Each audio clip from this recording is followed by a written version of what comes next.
Kindly also note that you're requested to remain seated as His Holiness arrives. I will repeat that. Kindly remain seated as His Holiness arrives. Thank you.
Check test.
He's arrived.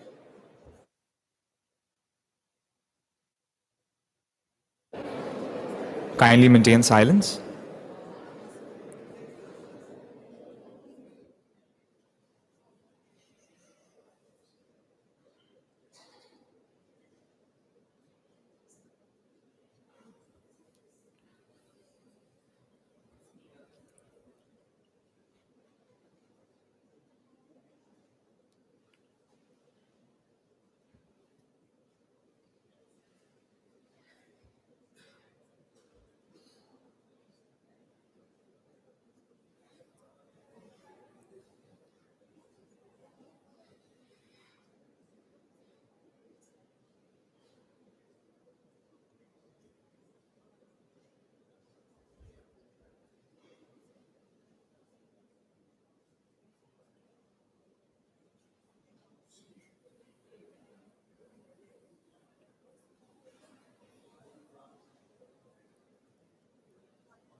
We request our founder trustees.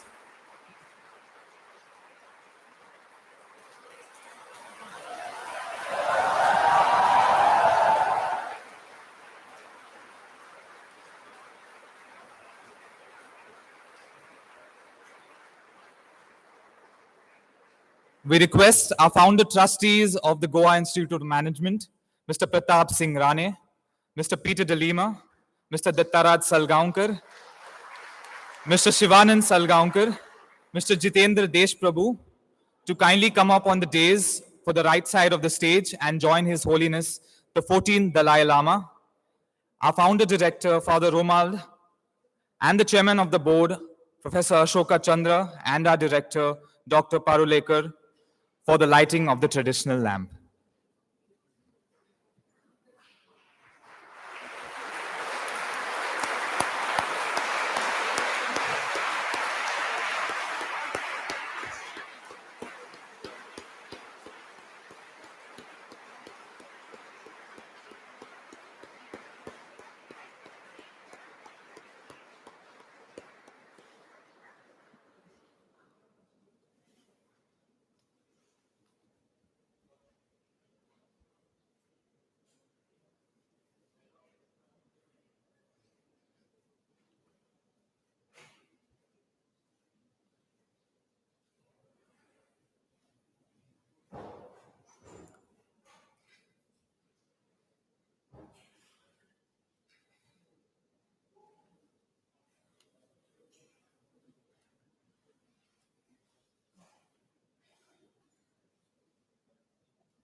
We request His Holiness and Father Romald to kindly take their seats on the dais.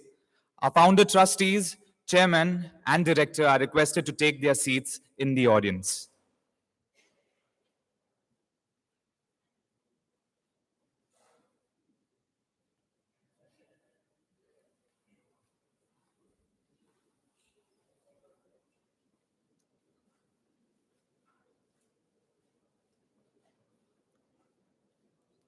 We now invite our chairman, Professor Ashoka Chandra, to deliver the welcome address this morning. A round of applause, please.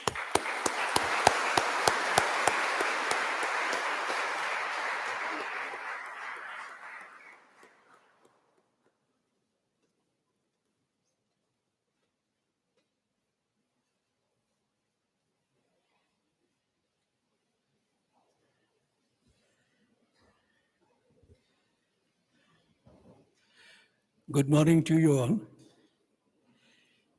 Your Holiness, it is a matter of great pride and joy for the whole Goa Institute of Management community that you have chosen to honor us with your presence. Let me, on behalf of the founders of this institution, members of the GIM Society and the Board of Governors, the faculty and students, indeed, the whole GIM community, welcome you to the GIM and express our gratitude to you for having accepted our invitation. We feel blessed by your presence. I also welcome Father Romald D'Souza, Padma Shri, former director of XLRI Jamshedpur and Xavier Institute of Management Bhubaneswar, and the first director of GIM.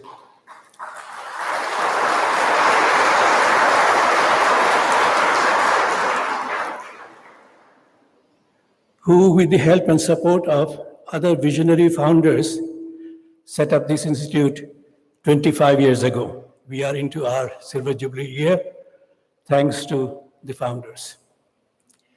Our welcome and gratitude to them too, some of whom are seated in the first row in front, Mr. Rane, Mr. Shivanand Salgaonkar, Mr. Dattaraj Salgaonkar, Mr. Peter DFX De Lima, Mr. Jitendra Deshprabhu, but for their belief in the vision of GIM and their support, it is difficult to imagine the GIM that exists today. We like to believe that GIM is not just any other management institution. It is special in the sense that it chose to define its educational philosophy, much like a thinking human being would, seeking self-awareness, who we are, why do we exist, what is our purpose, what are the core values by which we seek to live, and most importantly, what kind of human beings, our students, our graduates, we wish to send out in the wider world of action. One of the basic tenets of the GIM's educational philosophy is ethics and human values. We try to inculcate these in our students and also try to live by them in our functioning. Someone said just the other day, in fact, in the MIT workshop that we had yesterday, that we are sending out our students into the corporate jungle, use the word jungle, characterized by dog eat dog, fierce and ruthless competition, winning at all costs by whatever means, fair or foul. Our ethical students will be eaten up they'll not survive a day. First of all, I believe this is an extreme view. And even to the extent it is so, someone has to change it. This jungle should be converted into an abhyaranya. And our graduates, our students can do that. Our ethical and socially sensitive students, graduates, I'm happy to say, have not only survived, they have done very well indeed. It is our firm belief that it is possible to be ethical and successful simultaneously. Admittedly, it is not an easy journey in today's environment, and we need to learn and continue to learn how to live and succeed with positive values. Your Holiness, we seek your advice and wisdom to guide us in this path. May I, on behalf of everyone present here, once again welcome you to the GIM, Your Holiness.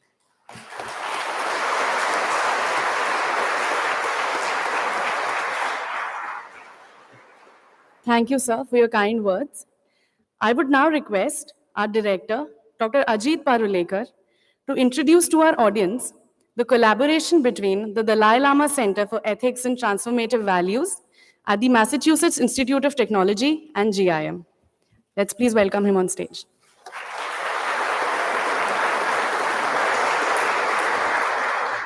Good morning, Your Holiness, Father D'Souza, distinguished guests, colleagues, my dear students.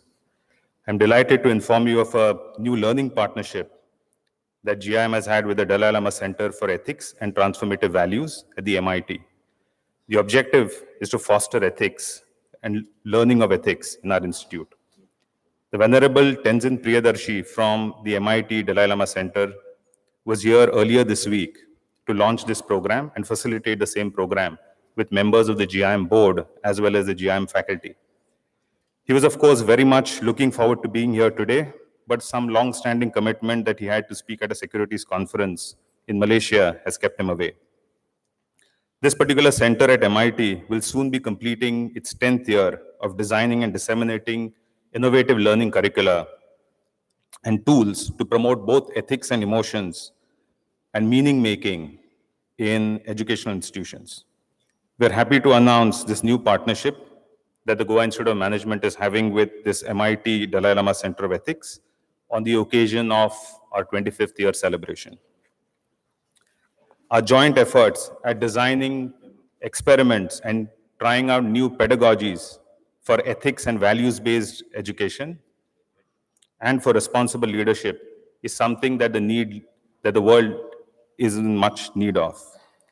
Additionally, after this program, we'll also be launching a new program through this partnership for bringing ethics and emotions learning into primary and secondary school education in Goa.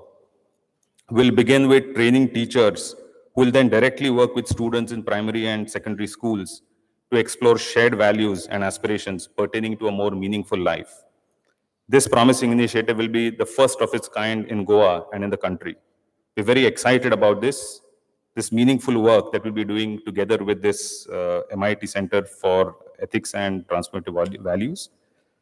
Your Holiness, we seek your continued blessing and support for this work that we're embarking on and this new chapter in the history of both our respective institutions. Thank you.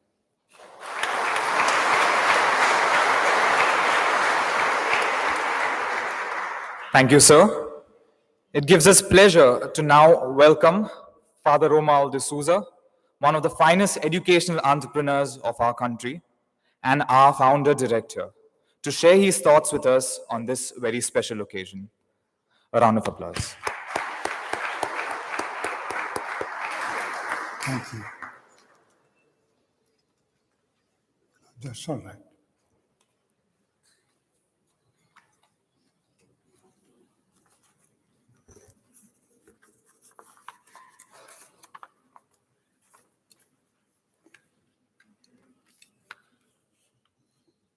Your Holiness, members of the board, faculty of this institution, and my friends.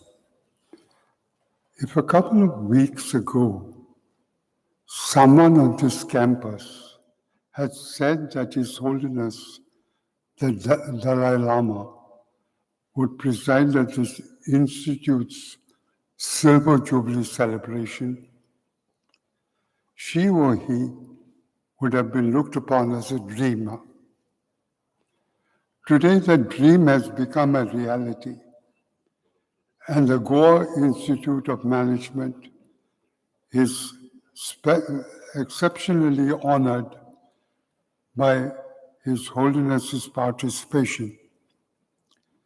This is an occasion that we all here present will not forget.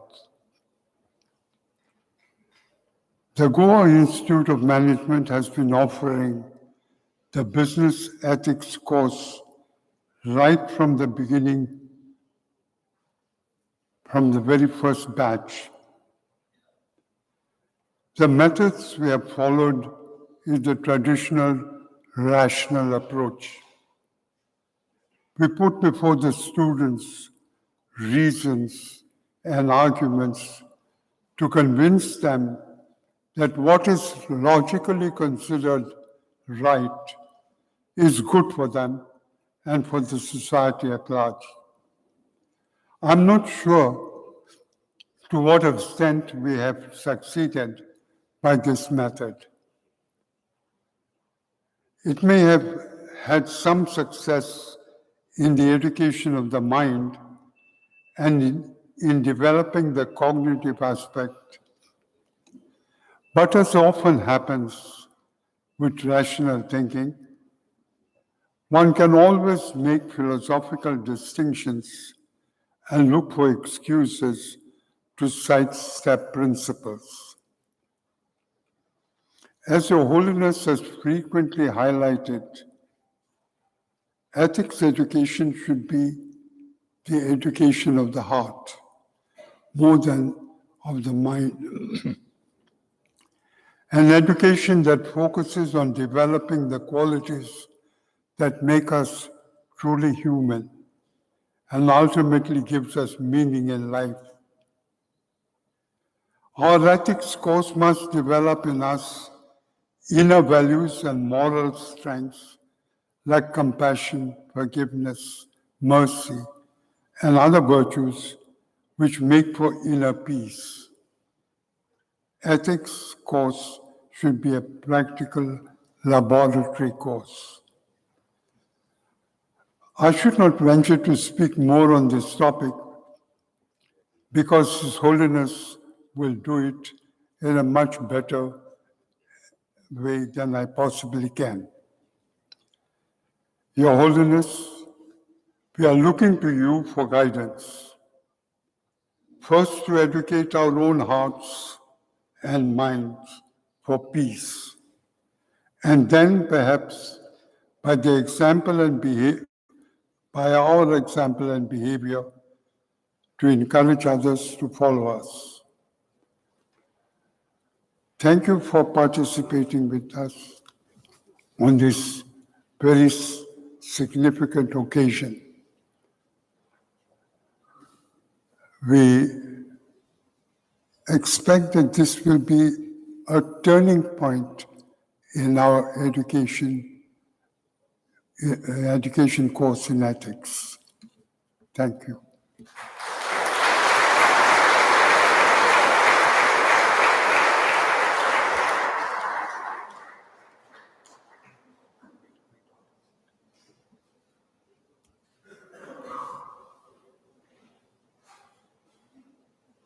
Thank you, Father, for sharing your thoughts with us.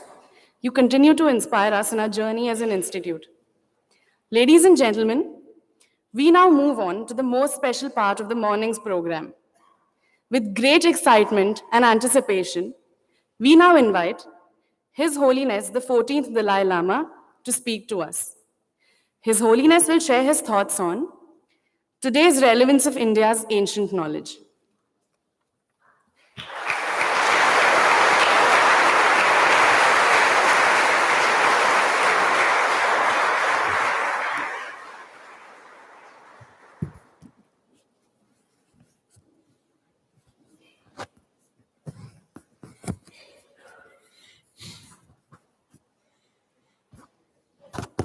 Yes. Usually, such meeting, I speak, stand. But this time, I think last over 1 month, I spent in Ladakh, very high altitude.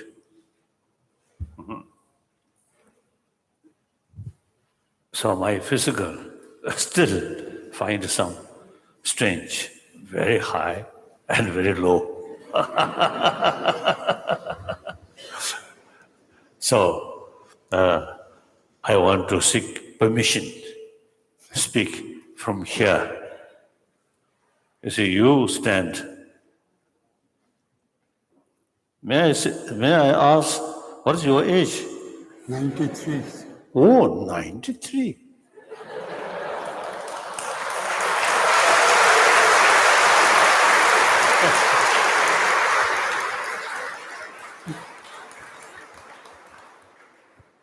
Then I'm 10 years younger. I'm 83. So it is quite disgrace. 93-year-old person used to stand. The 83-year-old person now prefer talks on sitting.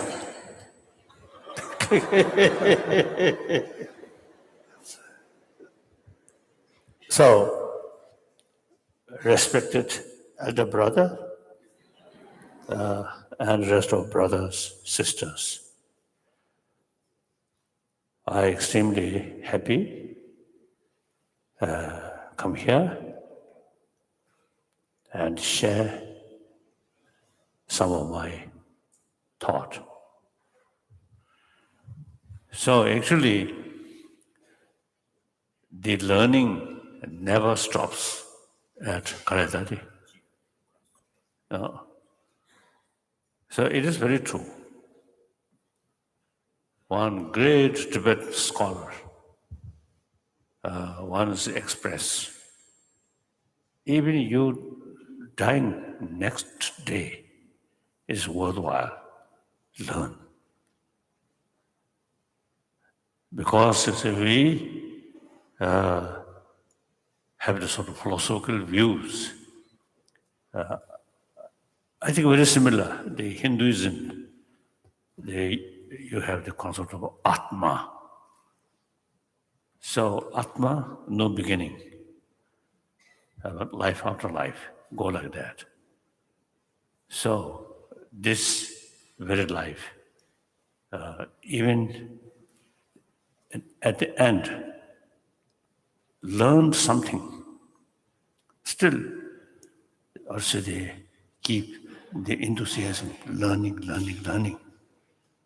Although this life now reach end, but this is some impact in our mind will carry next life. So it is, according to my own experience, this is some sort of difficult philosophical sort of subject. Other people who study same way, they find difficulties. But some, to me, very easy. There's no other explanation except there's some imprint in my mind from previous life. And some subject, very difficult to learn. So there's no other way to explain, I feel, because of the previous lives, because the familiarize certain subject, very familiar. So this lifetime is easily to learn. So now I want to, because of the share, the learning, sensorial level, yes, and some limited sort of ability to learn. Five sensorial consciousness. But real sort of, ability to learn infinite way is mental consciousness, not sensorial. So, today's world, even among the scientists, when we discuss about psychology, they mainly refer sensory level consciousness. This is not sufficient. We must pay more attention about different kind of consciousness, and mainly we usually call sixth consciousness. That's mental consciousness. Even blind person, mental consciousness, some cases very sharp. Sometimes the people are at a sensory level, difficult, but mental level, very sharp. So it is very important to make distinction. Sensorial level consciousness and mental level consciousness. In this country, I think over 3,000 years already sort of developed out of investigation. Now, quantum physicists, they say the object does not exist objectively, but much depend on observer. Then modern scientists, the physical thing does not exist by itself, but observer create certain concept. But if we ask, where is observer? The modern scientist, no answer. In this country, 3,000 years, I think nearly 3,000 to 4,000 years. It's in this country, Bharat. This is already investigate where is observer. So they developed concept of Atma. For me, in order to explain about link, previous life, this life, next life, according the concept of Atma, is more easier to explain. But you see, although the Buddha rejected existence of Atma, he developed the concept of anathema theory. So for Buddhists, you see, unless you go deeper level of mental consciousness, grosser level consciousness, which goes with sensory level, then dream time, another level of mental consciousness without sensorial consciousness. And then deep sleep, even further deeper level of consciousness. So these still related with our brain. Then at the time of death, the heart beating stop, then blood circulation stop. So then brain die, no longer. There are a number of cases, person who clinically dead, but body still remain fresh. Some cases, 1 week, 2 weeks, 3 weeks, they remain their body very fresh. So now some American scientists, like Richard Davidson, he already now set up one sort of small group to also further investigation such case. brain dead, but physical remain very fresh. So on that level, then we can easily explain the link, the subtle level of consciousness, link with previous life and next life, but more complicated.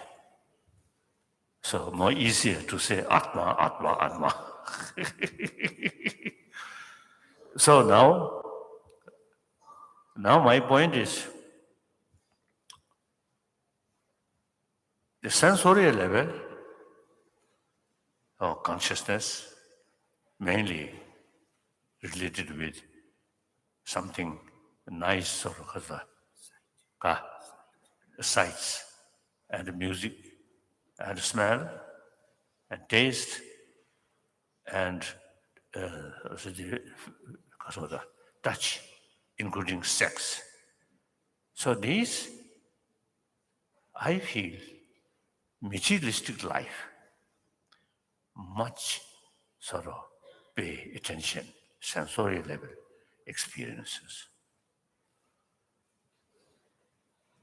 Now, anger, loving kindness, these not sensory level, but mental level. I think today's world, now you mentioned the global outlook. When we look global level, modern education, highly developed. But modern education, very much related with sensorial experiences. So because existing modern education is very much oriented about material development, material value. So therefore, the all major world religious tradition, Judeo-Christian tradition, Islam, all tradition talking about love, forgiveness, tolerance. But lack of knowledge, these emotions related with mental sixth mind, and in order to deal these emotions, we have to know about the whole sort of system of chit, mental mind. So in this respect, the Indian tradition, because of the sixth mind, so the practice of shamatha, single-pointed meditation, then vipassana, analytical meditation. You see, since the ancient Indians of tradition recognize sixth mind, so we can, the sensory level, there is limitation because it depends organs. The sixth mind can develop infinite way. So therefore, in order to train or in order to develop our sixth mind, the concept of vipassana, single-pointed meditation, and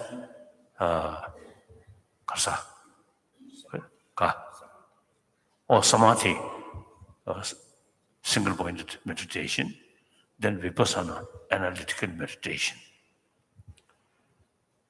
So now, global outlook. We are, in spite highly developed modern education and materialistic life, material facility, but a lot of problem. I usually say, describing now today's world, we are really passing through some kind of emotional crisis. Quite sort of, how should I say, quite simple reason. Say, now according to scientists, basic human nature is compassionate nature. It's very clear. Children, young children,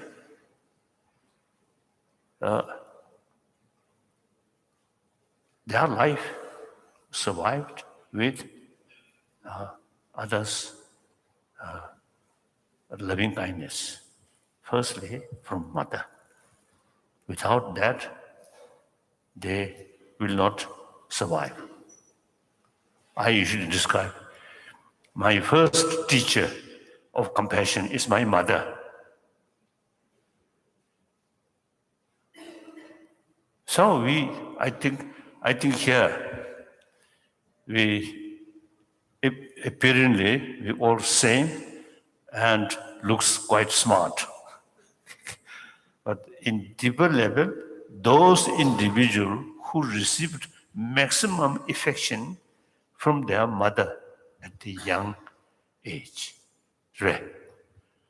I think those people, deep inside, more, also their self-confidence, or sense of security there. Then those people who, also the superficial way, very, very successful. But those who are lacking receive maximum affection from their parent. And some, you see, also because of the after birth, soon after mother disappear. So these, in spite successful life, deep inside, some sense of insecurity there. Very clear.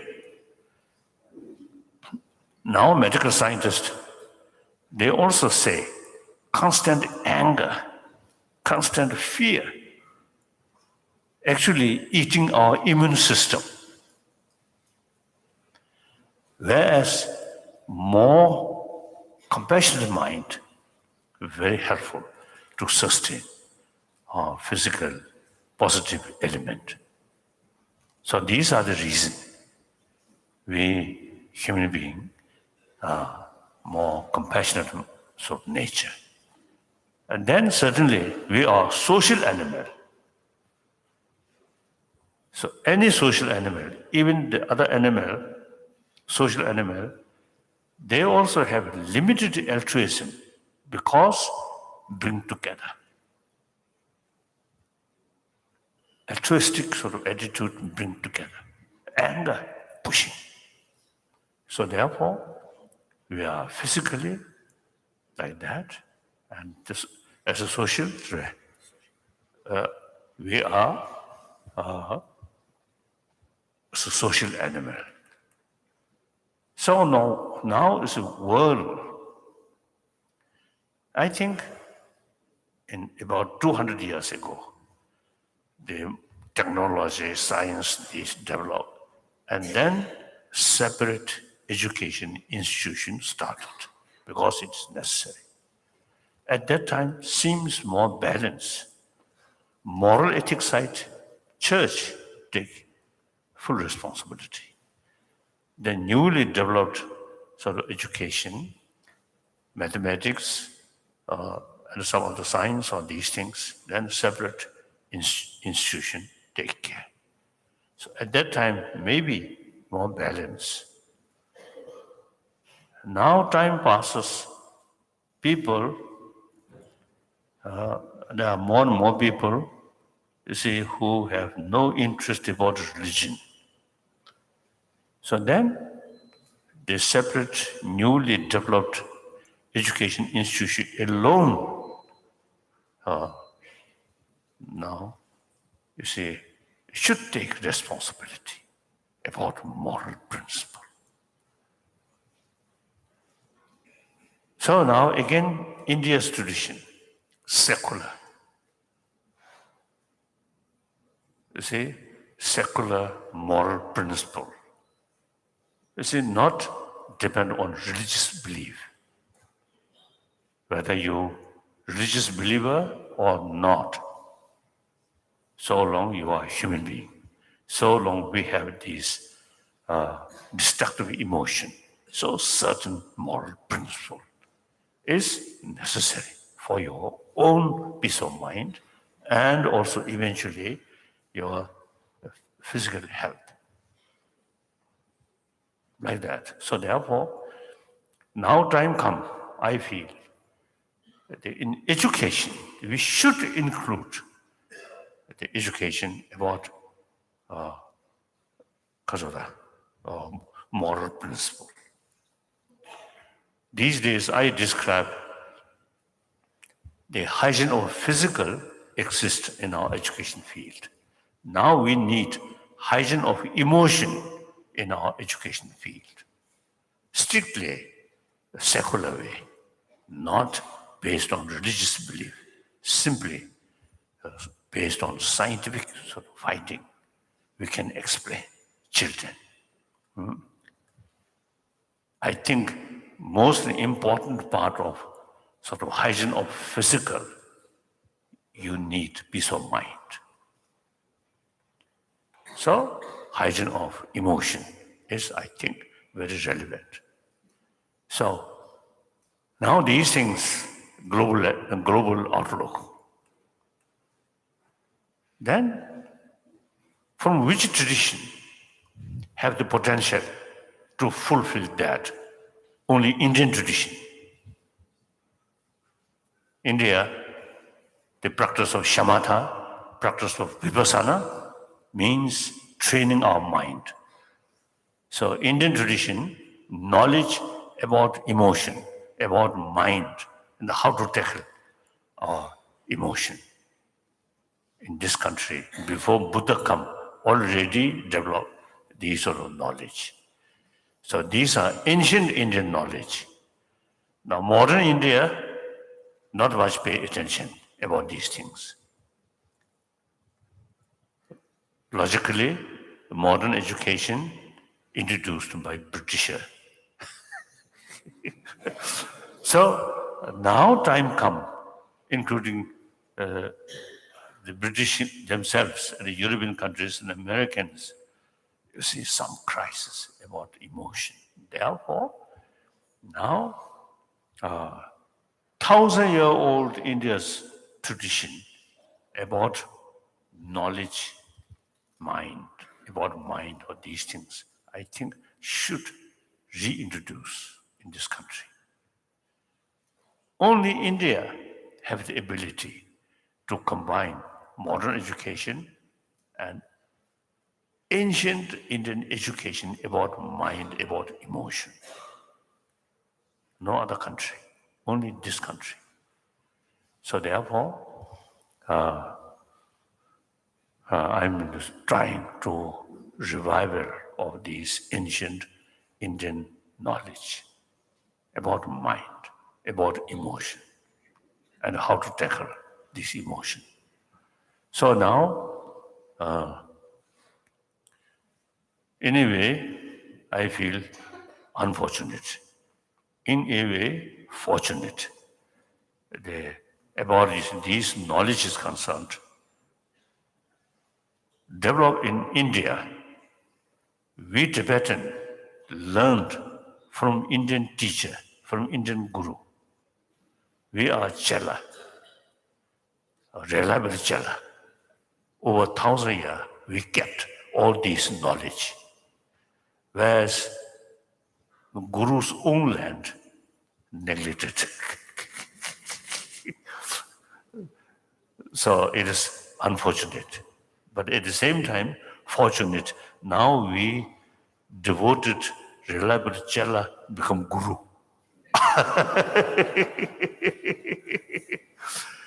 So it is our duty, whatever way, to serve you, this nation. Because, see, all our knowledge, as I mentioned earlier, some even scientists, famous scientists, now they very much appreciate our knowledge about mind, about emotion, how to tackle these things. So these all your treasure, your knowledge. Now it is our as a chela, it is our duty to make any contribution regarding that. Then one about here, you see, one very important monastic institution, I think over 600 years, and last several centuries remain learning, truly learning center. So fortunately, among our refugee community in 1955, no, because of 59, a few thousand monk students, including teacher, also you see, among our refugee community. So eventually we set up, you see, a learning center, mainly now in Karnataka state, about 10,000 monk students and teachers. So in previously, see the language difficulties there. So since now few years, we suggested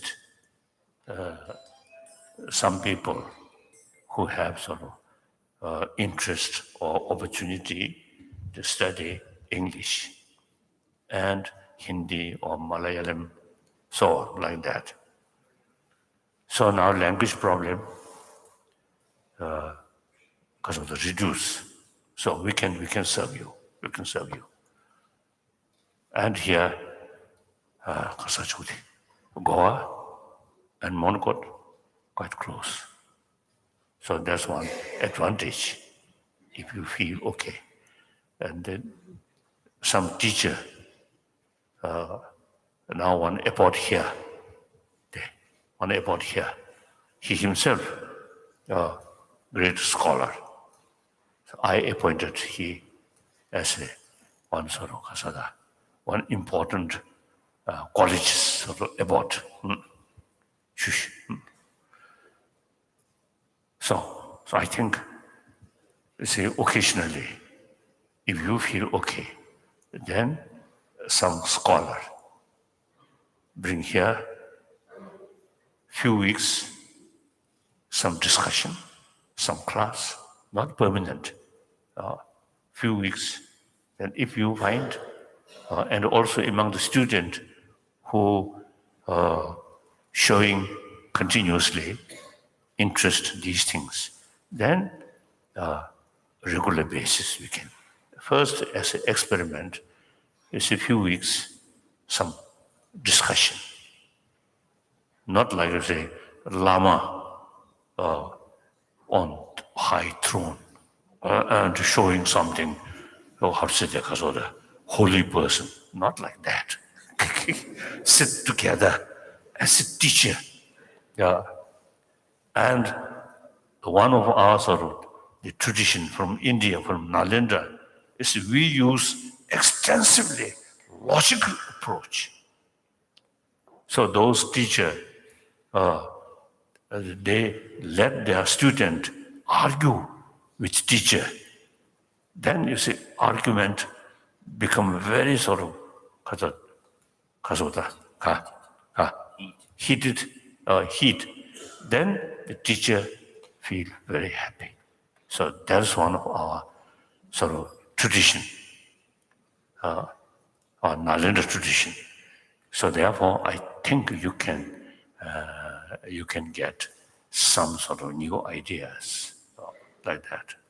So that I want to tell you, global outlook, the personal integrity.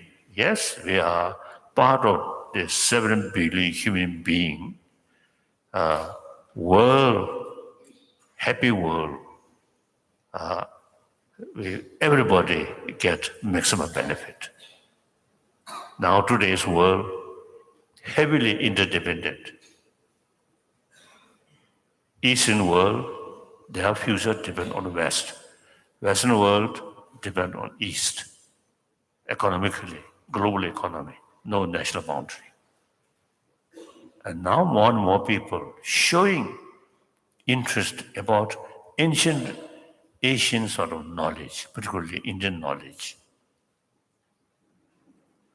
Sometimes I sort of suggested Indian community in America and England, in some different European countries, quite, quite big sort of number Indian community.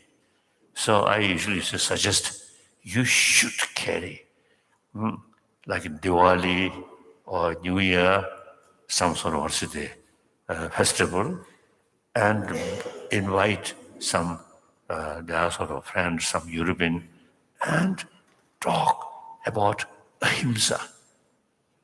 Ahimsa is the basis of religious tolerance. When I see, Christian, Muslim, some problem in Egypt, and Muslim country, the same sort of follower of Quran and 5 times prayer, but the small differences with the name of Shia and Sunni, killing each other. Really very sad. Now all these major religious tradition is the source of inspiration, of compassion, or harmony, but itself now causing division and killing. So recently I was in Ladakh. Many Ladakhi Muslims I know very well. So I suggest to them, the Indian Muslim now should take some effort to reduce conflict in the name of Shia and Sunni. So they very much agree, willing. Now, within the next, I think, few months, going to be one national level, one Muslim conference. Then eventually, some kind of international Muslim country to show, here, I never heard problem between Shia and Sunni in India. So in Afghanistan, Syria, and some of these countries, Muslim countries, it is really unthinkable. Same as the follower of Allah killing each other. And as a Buddhist in Burma, Burmese Buddhists killing some Muslim there. Very shameful. Very shameful. That kind of things now are happening. So we, Indian, should take some responsibility to help to reduce, eventually to eliminate these things. One Sadaji here, was Sikh Sadaji. I really admire Guru Nanak. He, Hindu background, he took pilgrimage to Mecca. So therefore, India, I think religious harmony over 1,000 years there. Before Buddha come, religious harmony already there. So therefore, modern India, independent India, most populated, greatest populated democratic country, very peaceful, and religious harmony, very much there.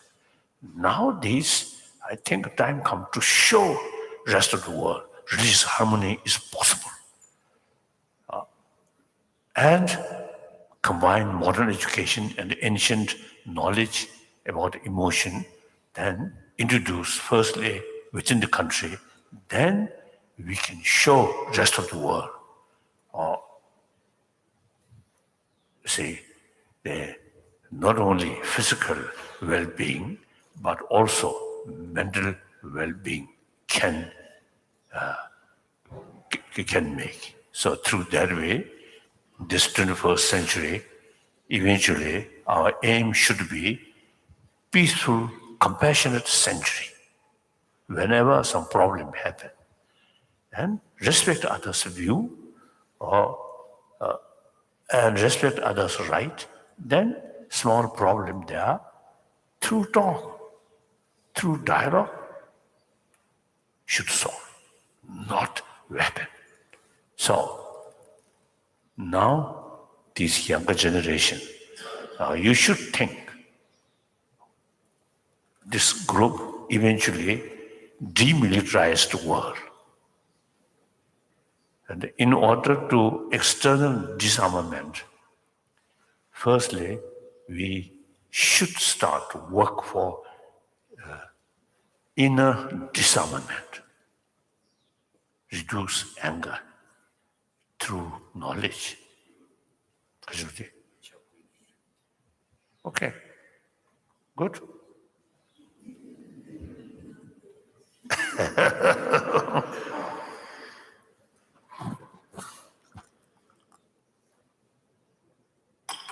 So these are my sort of sense of concern and share with general human being, and then particularly now in this country.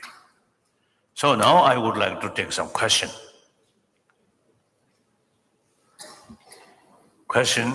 Thank you, Your Holiness. Including argument. I would request the students who have questions to please. As a student of logic, so I want to show how you say my mind function. So some argument. I would request the students who have questions to please gather on the right side of the stage.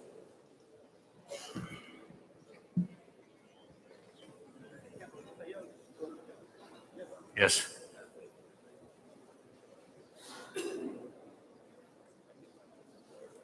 Students, please maintain silence. Your Holiness, it's a great privilege to address you. We live in very busy times, and as future managers, I think it would really enlighten us to know how we can apply this ancient Indian knowledge to our day-to-day lives.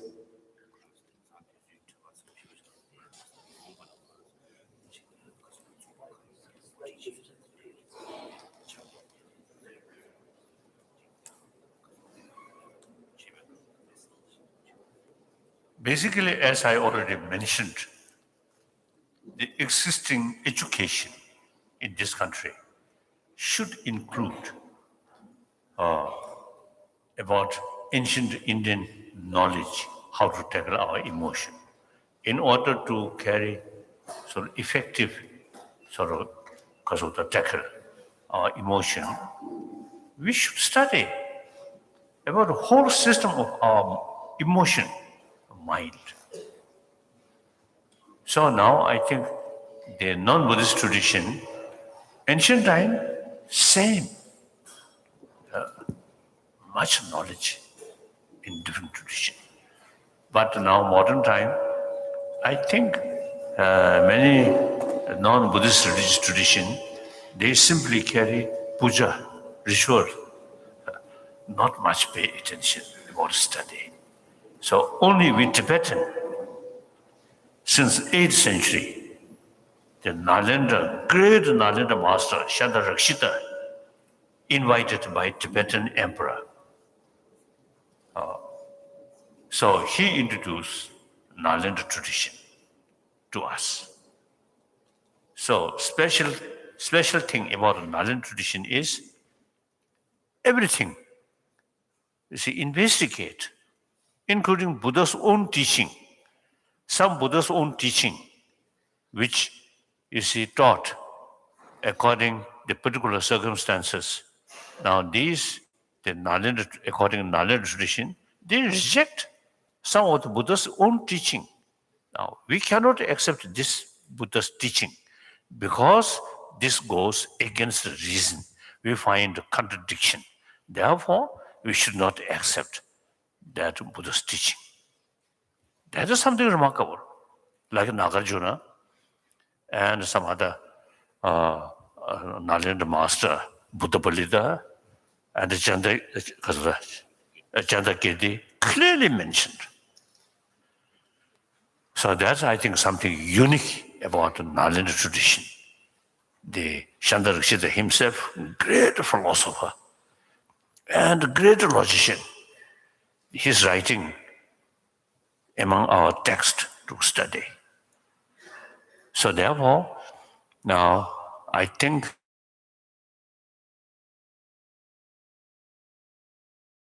use extensively logical approach, and then also the fuller knowledge about the psychology, these things. So now, your age, a little bit, because of too late. Now we are working, is in making kasadi, the curriculum. A few occasions, we already now working with ancient Indian Sarvasade, scholar who knows about ancient Indian, this philosophy or this knowledge. So now, already, you see, we are stepping right. And then recently, I was in Sanat. There are 150 vice chancellor. I mentioned there, it is important to revival ancient, these Indian thought, Indian knowledge, and should include in our existing education field. So now, eventually, we ready to, ready publish this, what's the curriculum. Then I think the younger generation, they can study. Not whole, but you see some school as an experiment, can study. For example, in America, at least 2 cities, they developed name City of Kindness and another city, City of Compassion. Accordingly, they carry more program about kindness and compassion. As a result, within the city, the student, no violence, very peaceful, and much willing to help, to serve other people. That's two mayor themselves told me like that. So therefore, now firstly, 1 or 2 schools follow this new curriculum. Then we'll see some sort of what's the significant sort of what's the change come, result come, then more school. So in any way, I think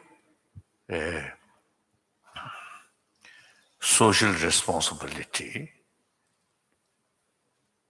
now learning the 3 levels. 1, learn from books and from teachers' explanation. That's just a knowledge. Then the 2nd level of learning is those things which you already learned, now analyze by yourself. When you analyze, you have to think various sort of angles, right? From various angles. Then you will get clearer picture. Now you are different profession, different job. So analyze. More holistic way approach. As a Nalanda tradition, you should not be ready to say, yes, sir, not that. Why? Then analyze. Then experiment. Then you get 2nd level of learning. That brings conviction. Now, with conviction, then further familiarize, then you gain real experiences. So, any profession, you should, firstly, you should, as a first level, then second level, analyze by yourself. It is very important. Okay. That's my advice. Otherwise, I don't know.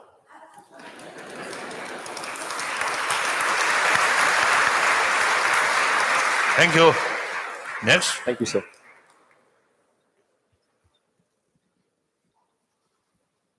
Your Holiness, life in a B school can be hectic. Sometimes you feel more mechanized and less Kosa. human. How to find inner peace in such times? Kosa.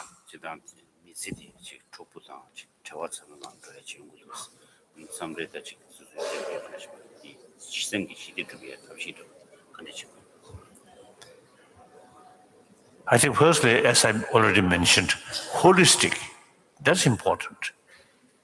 I think many problems, you just think yourself and sort of narrow-minded. Then the problem appears unbearable. The same problem, look from wider perspective. And also look, I think actually 7 billion human beings, everyone has some kind of problem. No one free problem. So think more wider perspective. Then same problem appears smaller. Then you feel more courage to tackle that. Only one angle, look at, and one you also selfish way, think yourself. Then problem appears very, very big. And then another practical sort of advice, one great Indian master, I think 8th century, he expressed when we face some problem, we should analyze the problem. The problem is such we can overcome through effort. Then no need worry, make effort with full courage, full willpower. And if the thing thoroughly analyzed, then beyond your control, cannot overcome, and then no use too much worry. It's quite practical, isn't it? Like that. So you should think more, got a wider perspective, and look from distance, the same problem. Look closely, very big. From distance, it is a problem, but I can manage to overcome. Okay.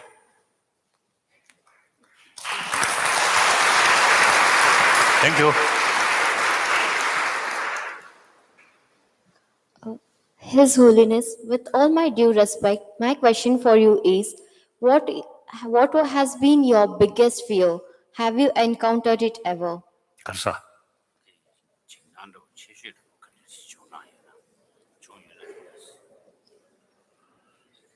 For example, 17th night, March 17th night, 1959. After 10th March crisis in Lhasa. That also is a result of, since 56, you see, problem started. Then become worse and worse. The Chinese attitude, officials' attitude, also becoming more and more aggressive. So then 17th night, in spite of all my effort, failed to cool down the situation.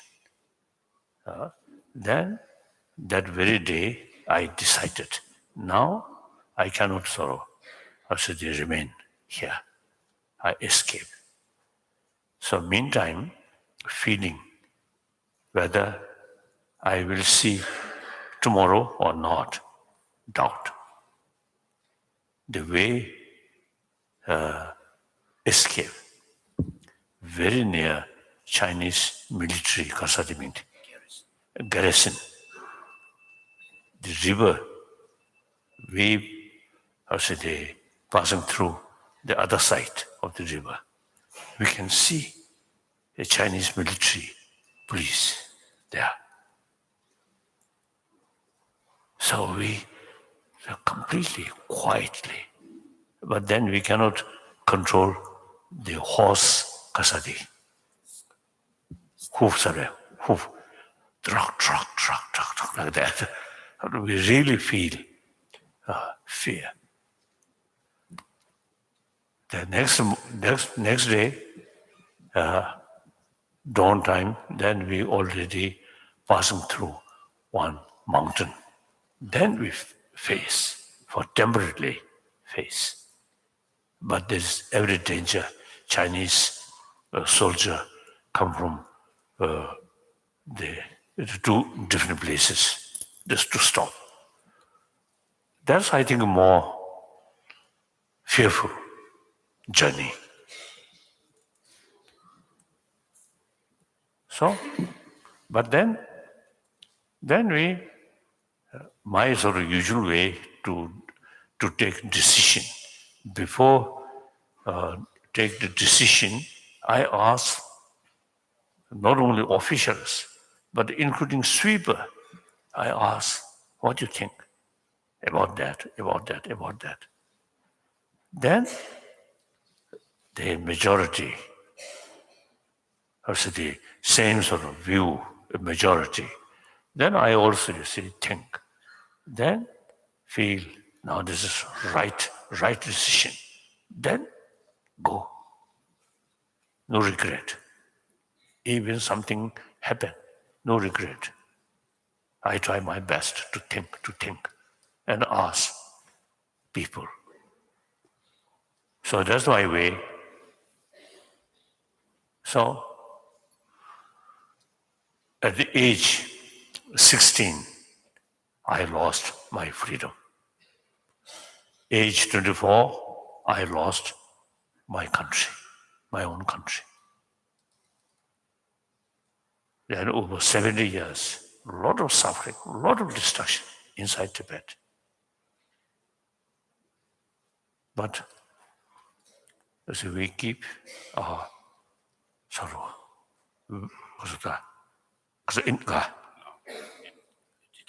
our determination, the basic thing, the Chinese communists, their power come from military forces, barrel of gun, as Chairman Mao Zedong say. Power come from barrel of gun. Our sort of strength is truth. So for temporary, power of gun is more decisive. But long run, power of truth is much more stronger than the power of gun.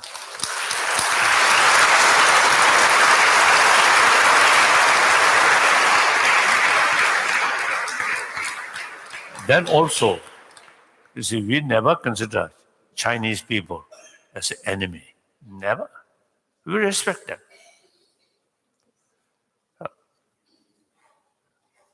So, mentally, you see, we always look to them as another human brother, sisters. Then political field, 59, we try to raise different issue at the UN. And during that period, I had a lot of discussion with Pandit Nehru and many other Indian leaders. On one occasion, Pandit Nehru told me that America will not go to war with China for liberate Tibet. Very true. And he told me, sooner or later, you have to sort of dialogue or discuss with Chinese government. So in 1974, we decided now not seeking independence. Past history is history. According to some Chinese history book, they clearly mentioned 7th century, 8th century, 9th century, 3 empires, Chinese Empire, Tibetan Empire, Mongol Empire. According to Chinese history book. But I am one of the admirer of European Union. Wonderful. They think, they consider common interest is more important than national sovereignty on these things. So that's very practical, very realistic. World becoming smaller and smaller. So we also, there's a big question whether separate, independent Tibet more sort of benefit ourselves or remain within the People's Republic of China.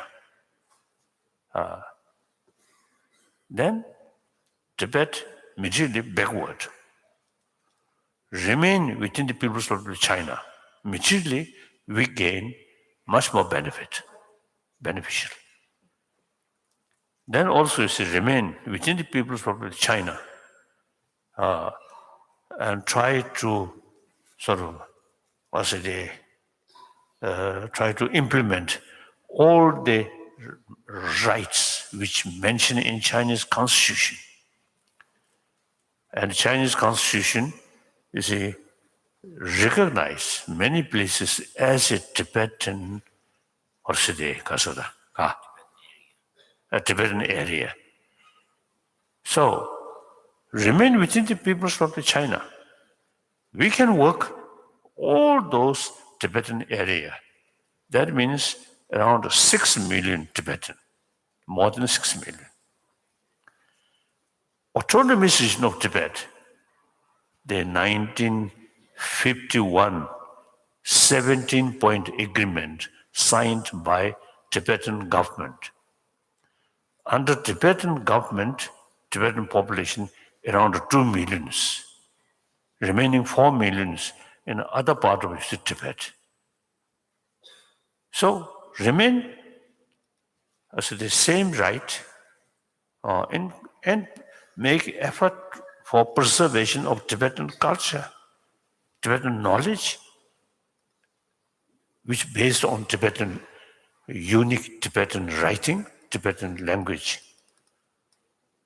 For a long run, we feel that's much better than just a small area of Tibet. It is almost impossible to get independence, even got independence, small portion.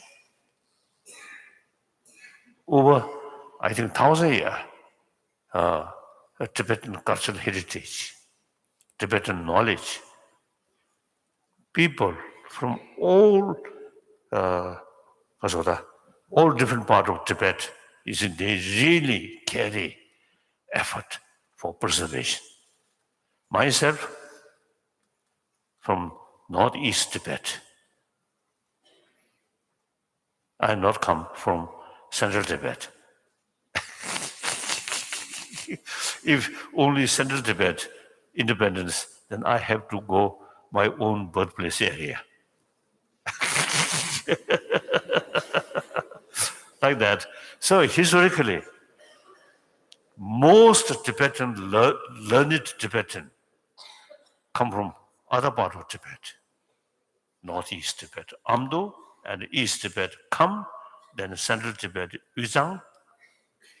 So in the past, we remain together and culturally, spiritually.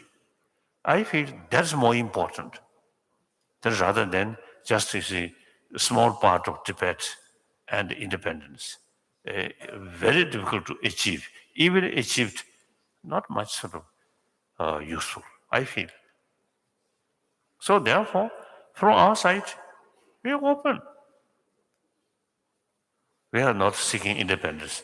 But Chinese officials still consider me as a spiritist. But all over the world, who have some knowledge about Tibet, they know Dalai Lama not seeking independence.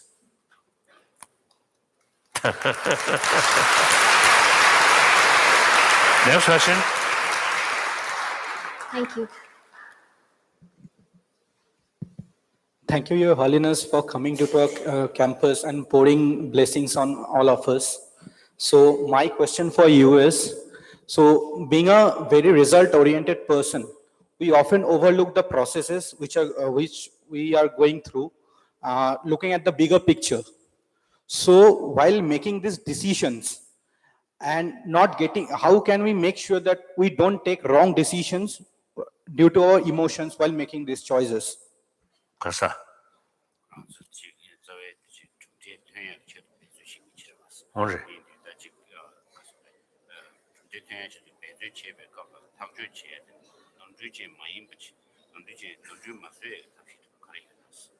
As I mentioned earlier, holistic view and today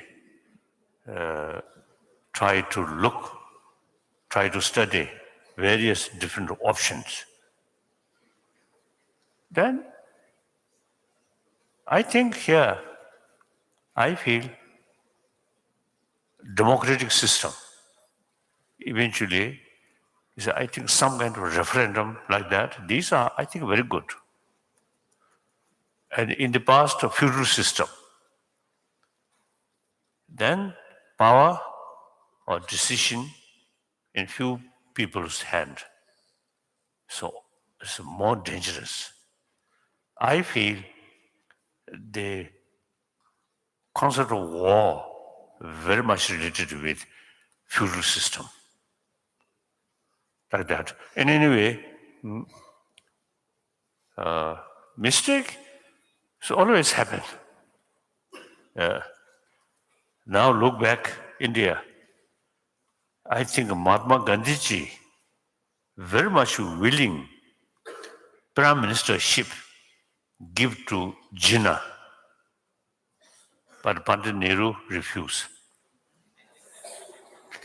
I think the Pandit Nehru's little bit sort of, I said, the self-centered attitude. I should be prime minister. Mahatma Gandhi ji is sort of thinking, if materialized, then Indo-Pakistan united. So, Pandit Nehru, I know very well. So, very sort of experienced person, very wise, but sometimes mistake also happen.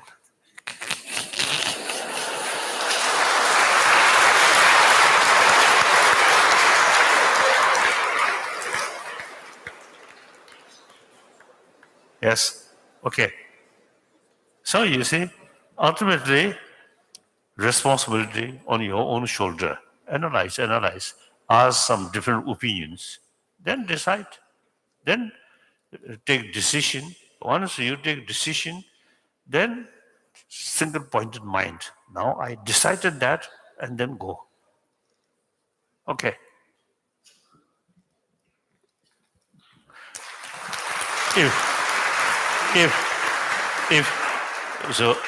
If you, how should I say, it is, of course, almost impossible, but the possibility from the Indian tradition, spiritual tradition, Meshituya.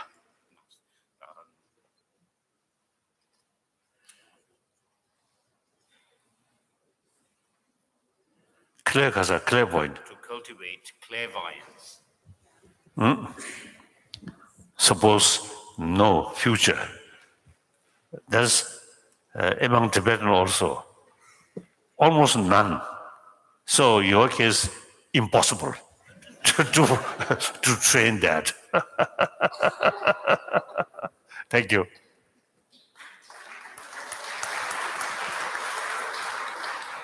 His Holiness, thank you for being with us today. What happens if everyone in this world becomes monk? Karsa.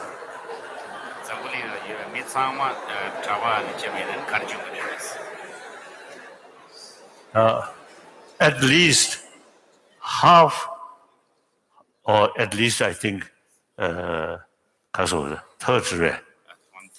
one third become monk and nun is best way to birth control.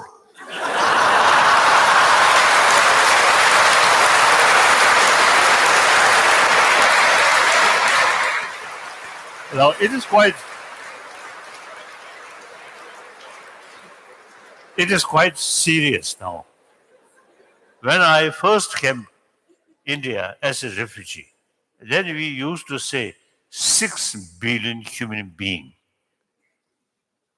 Now, after 60 years passed, almost 60 years, now today's world population 7 billion. According some sort of expert, end of this century, human population reach 10 billions. Then, other hand, global warming, very serious. When we flying over Afghanistan, really, the desert where small river there and some trees and some farmings.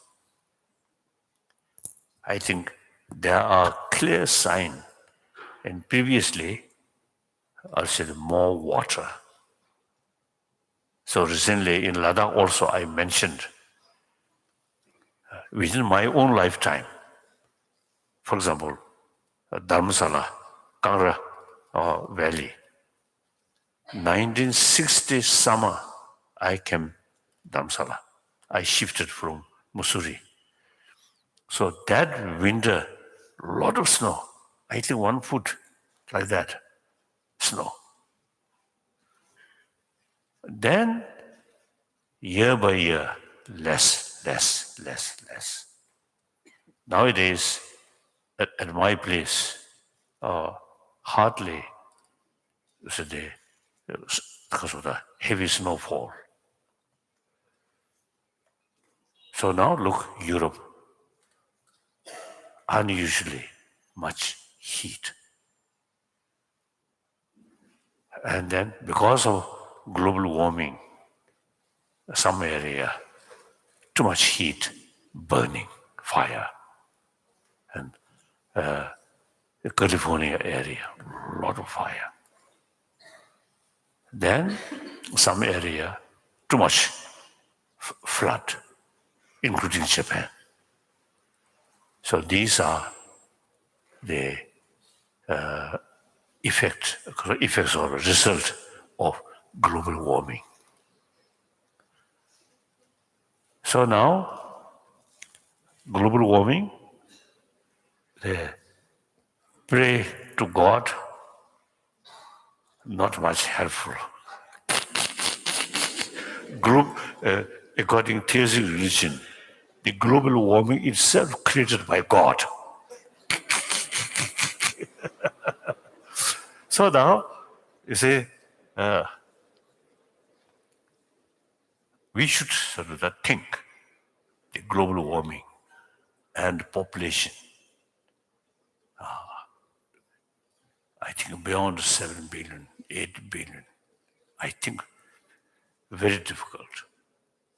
Nature resources now really facing. And some African country and many other country, water resource problem there.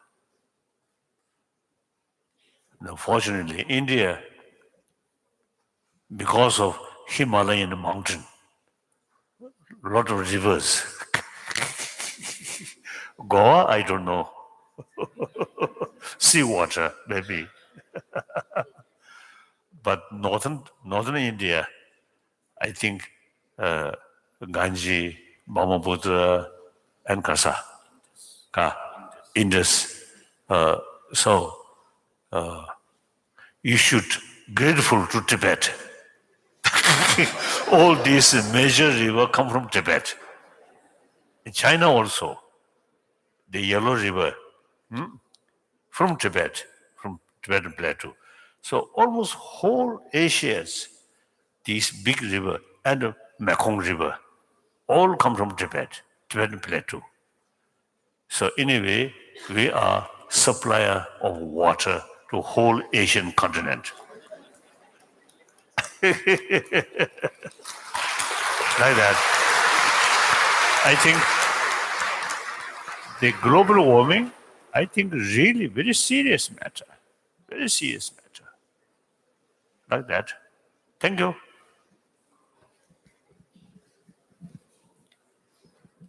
His Holiness, please accept my greeting. And my question is, when it comes to emotions, why is that our mind get disturbed and struggles to accept the negative emotions as compared with the positive emotions? Yes, sir. And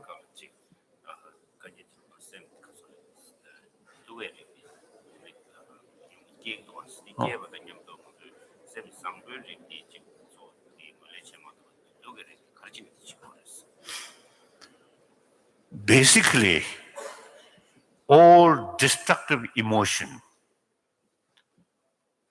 not based on reason. Positive emotion, such as compassion, loving kindness, there is sound basis.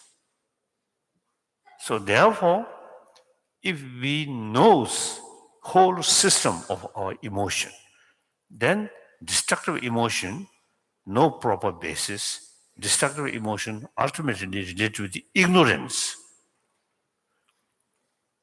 All positive emotion, if we think more deeper way, very much related with wisdom. So ignorance, wisdom, compare these two, ignorance, no proper base. Wisdom, proper base. We can train, we can learn.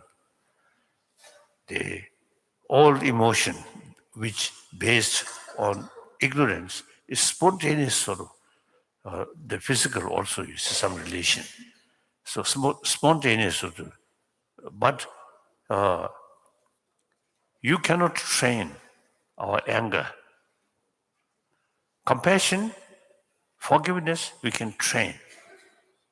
So only question is whether we pay attention and with fuller knowledge about this whole system of emotion. That makes difference. Otherwise, you see, if we analyze, then positive emotion much more powerful, much more sound. The emotional, because the destructive emotions such as anger. Do you ever sort of experience one short period you develop anger? See, you use some harsh word. Then after a few hours, your anger reduce. Do you feel shy? Many things happen. I also recently, one occasion, I burst. I lost my anger. The next morning, I feel shy. Like that. So, and now here, the Buddhist concept, Buddhist philosophy, things does not exist independently, objectively. So now quantum physicists, some Chinese quantum physicist, I heard one article wrote by one Chinese quantum physicist. He noticed those people who fully convinced nothing objectively exists. Then their sort of emotional level, because of the extreme view, the reaction is not too extreme. Oh, because you see, nowadays as Buddhist philosophers say very clearly that all these destructive emotion based on appearances. Once we develop appearances, not like the reality, not like appearances. So make distinction, appearance and reality. So Buddhist concept, shunyata. Shunyata means emptiness. Emptiness really here means interdependency. Nothing independently exists. Appearance, due to our own fundamental ignorance, appear as objectively exist. This is basis of destructive emotion. So once we know everything relative, interdependency, then that very basis of emotion, thinner. Okay? Some time back, I also, discussed some Christian nuns. The same questions asked me. Then I told them, since they believe entire world, entire sort of galaxies created by God. So then think the creation of God, limitless. And within that, you are just a tiny, very, very tiny, insignificant, one small. So think that way, you are sort of feeling importance of self, I, or that reduce. So like that, think. When you feel emotion, to think more deeper way. Then, since emotion, destructive emotion, not based proper foundation, so become weak. Other hand, like compassion, these are sort of sound basis, thinking, reasoning. It gain more strength. Okay. Thank you for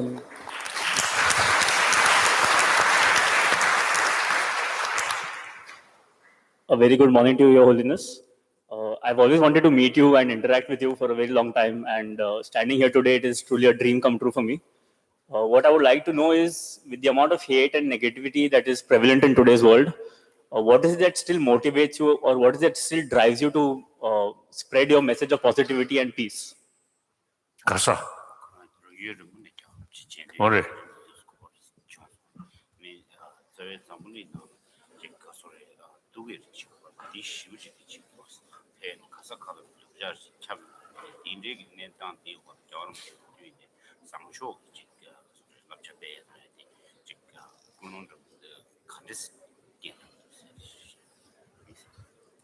As I already mentioned, most of the problem ultimately related with self-centered attitude and too much selfish. That obviously, as I already mentioned, the scientist, basic human nature is more compassionate. Because the very much existence of our community, humanity, based on compassion, taking care of each other. I think the other sort of question, how to check our population, then we should increase anger, then killing each other, then our population can reduce. So you see, everybody, I think, out of ignorance, otherwise we can tell them the violence, anger is really destroyer of our peace of mind. Without peace of mind, your health also become difficult and the whole society, your family, finds difficult to happy family and a happy community. Then finally, happy humanity. If we current sort of situation, just desire, desire, desire, and self-centered attitude, very difficult. So people want no human being want problem, but a lot of problem because of destructive emotion. How to reduce destructive emotion? Is it necessary to accept religion? No. Secular way, through education, we can reduce this negative emotion. So that's why I try my best.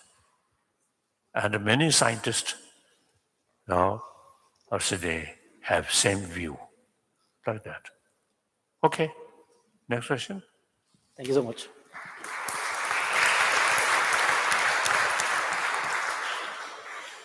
Your Holiness, thank you for gracing us with your presence today. My question for you would be, so it's known that the choosing of the Dalai Lama is a long-standing tradition. What were your first thoughts and feelings when you were chosen to be the 14th Dalai Lama?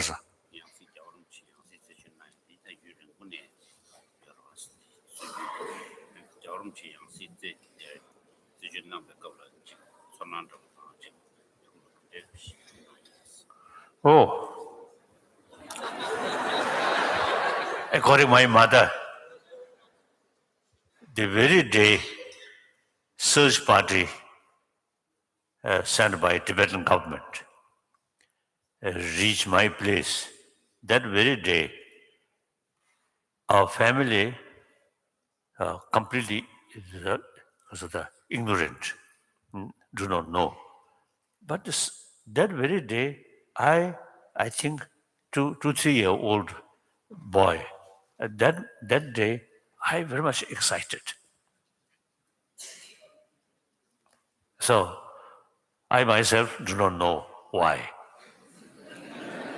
My mother told me. So some indication.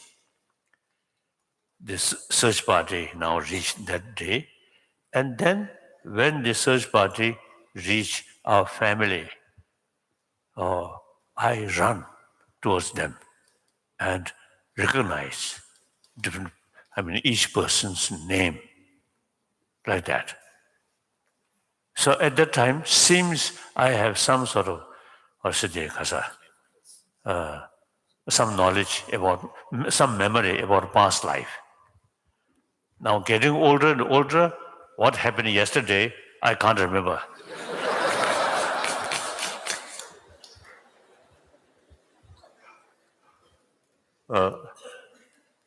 So then, now future of Dalai Lama institution. As early as 69, I formally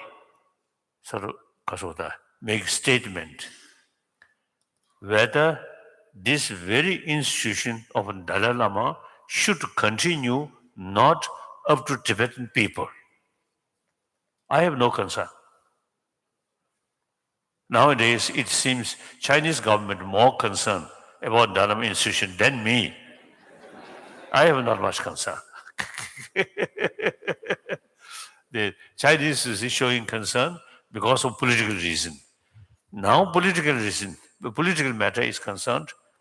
2001, we elected political leadership.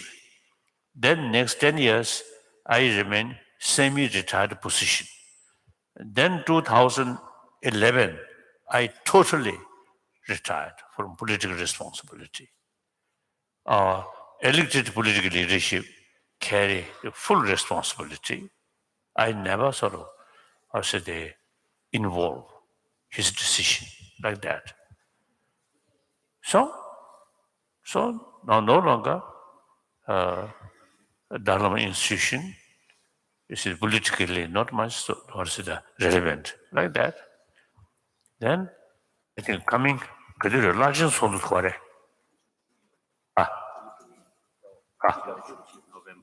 November. or November, all actually leaders of Tibetan different Buddhist tradition, from time to time, we gathered. Now, this coming November, we will have another gathering. So then, their opinions at the previous sort of meeting, say, then it decided when my age reached around 90 or something like that, then the group of sort of leaders will decide about future. So, like that. So in any way, my responsibility is my day-to-day life should be meaningful. That is my responsibility. Now, after me, not my responsibility.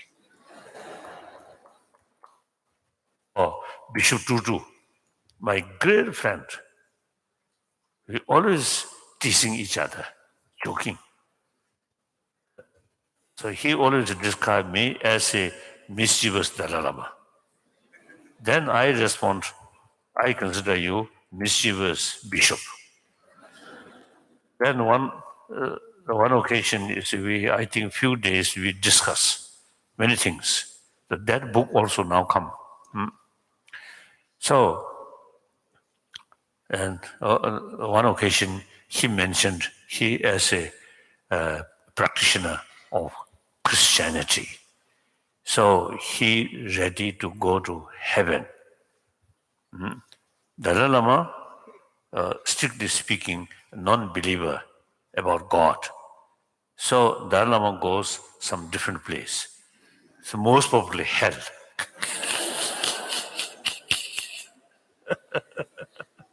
Like that. So there's some occasion I mentioned that, then the audience, some group of people, they say, oh, we are very much willing with you, go to hell. Like that. So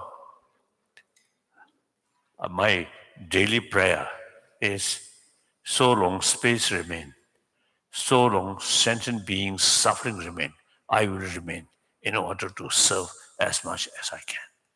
That is my real, my daily prayer. And I really determined that we are part of a sentient being. So one individual say can make some contribution, some joyful, even animal, like that. So now here, from my own experience and some sort of mainly Nalanda knowledge, I share group of people here. So then each of you can share your friend. So that's the way, is it to serve people. From one person, 10 friends. From 10, each of them have another sort of friends. So that means 100 people. Then 100,000, 1,000, 10,000, 100,000, million, crores, billion, like that.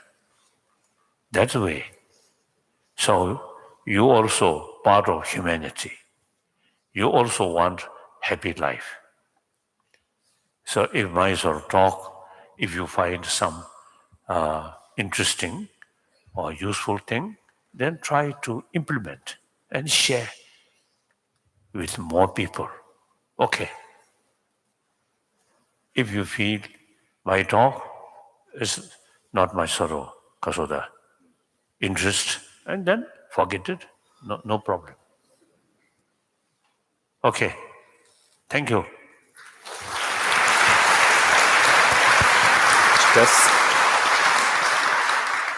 Now about lunch. Thank you, Your Holiness, for answering all our questions. And thank you to all the students for asking relevant questions. I now request Father Romal de Souza to honor His Holiness in a traditional Goan manner as a sign of our deep affection and reverence.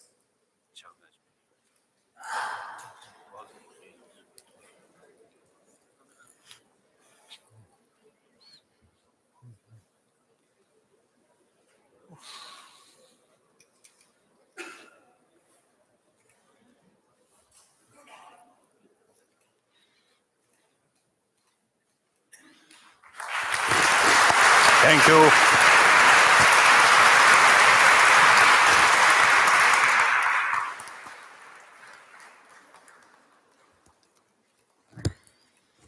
Okay. Kosho. Thank you. Thank you. Thank you.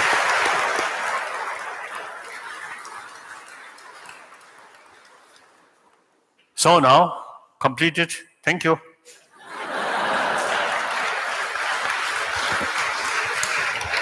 Words aren't sufficient to express how grateful we are to have His Holiness with us here today. Your message and spirit of compassion, kindness, and peace will continue to inspire all of us as we go forward with our lives. We now request our director, Dr. Ajit Parulekar, to deliver the vote of thanks.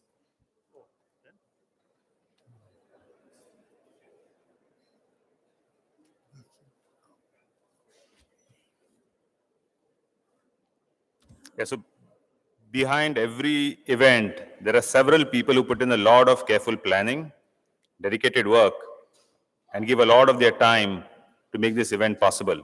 So today's GIM Day celebration would not have been possible without a large team that made this possible. And on behalf of everybody present here, I'd like to thank them.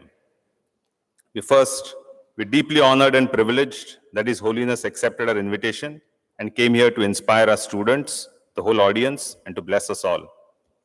We thank His Holiness and his entire team for this act of kindness.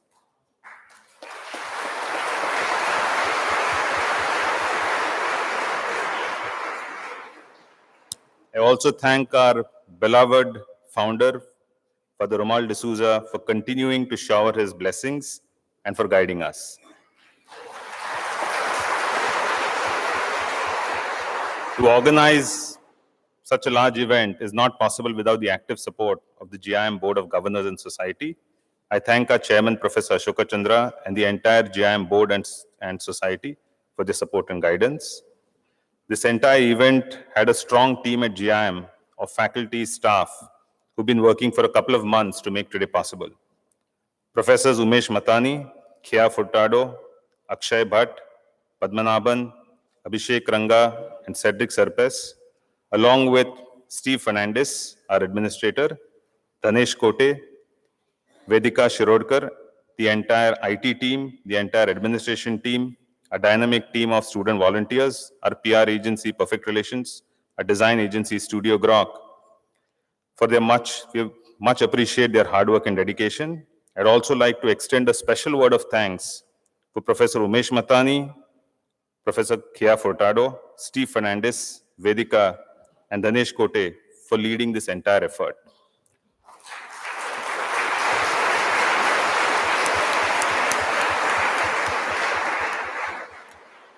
Thank you to the large number of people from the press who are here and from the government of Goa the Ministry of External Affairs, the Ministry of Home Affairs for making it possible for us to hold this function. Most importantly, the entire credit for making this visit of the Dalai Lama possible, as well as playing a major role in fructifying the possibility of the MIT Dalai Lama Center of Ethics program being conducted at GIM, goes to our dear friend and supporter, Dr. Anita Dudani. So I don't see Anita here.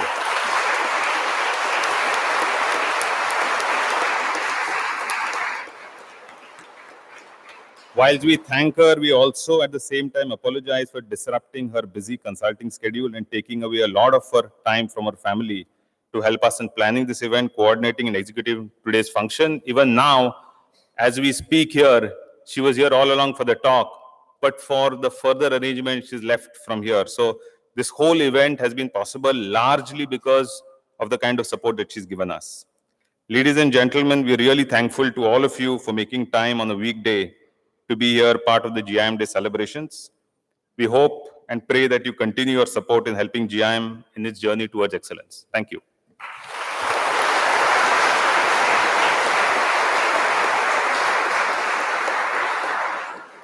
Thank you, sir. Now I request Professor Ashok Chandra and Dr. Ajit Parulekar to please escort His Holiness and Father Omol D'Souza from the stage. I request everyone to kindly remain seated.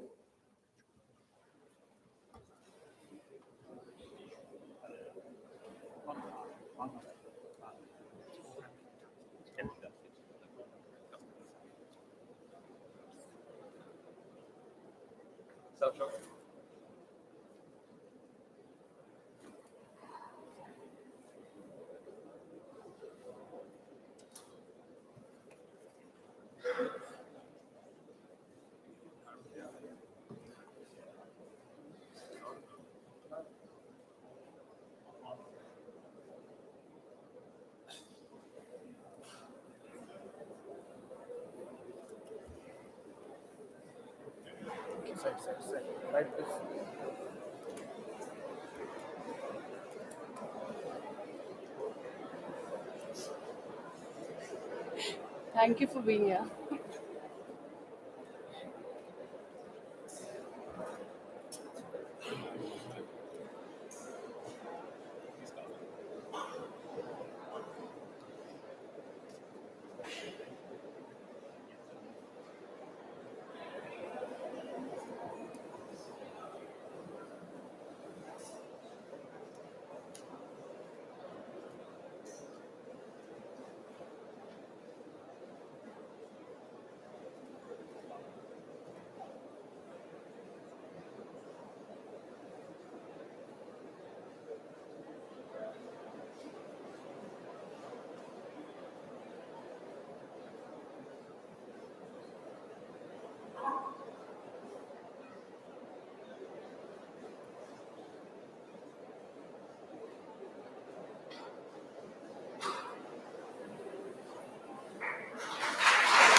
I request everyone to kindly be seated.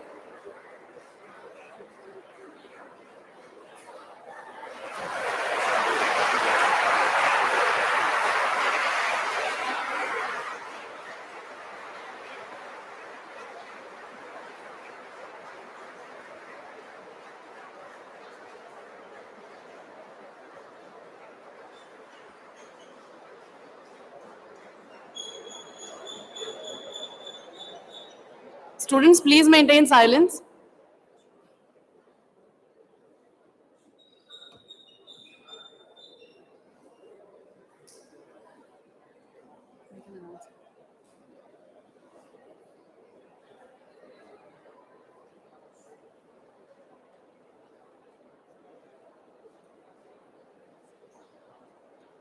May I now request the members of the entourage, the founding trustees, society and board members to please proceed towards the main exit.